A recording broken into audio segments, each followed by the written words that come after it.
নির্বাচনের দাবিতে আজকে মনে হয় কয়েকটি দল ব্যতীত সব দলই কিন্তু এই মঞ্চে ইতিমধ্যে হাজির হয়ে এই সংখ্যানুপাতিক নির্বাচনের পক্ষে তাদের দলীয় সমর্থন ব্যক্ত করেছে।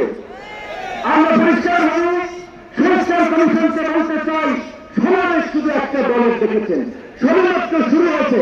ইসলামী আন্দোলন আজকে করেছে, ইসলামিক জামাত করবে, তারপরে গণঅধিকার পরিষদ করবে, রাষ্ট্র ঘোষণা এবং জনসংখ্যার বাস্তবায়নে সমস্ত রাজনৈতিক দলগুলো জনসমাবেশের মাধ্যমে এই সরকারকে তাদের সমর্থন দেখিয়ে দেবে।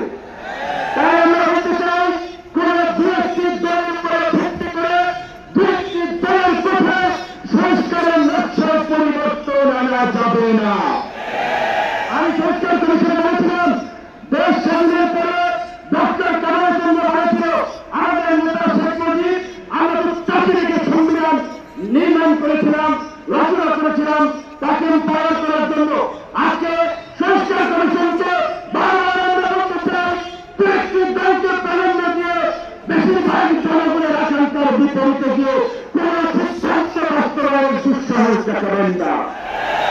আমি প্রতি আগামী নির্বাচন হলে সমস্যা রাখি, কোন সমস্যা নেই। প্রধানমন্ত্রীর মেয়াদ 10 বছরের বেশি না থাকলে সমস্যা কি?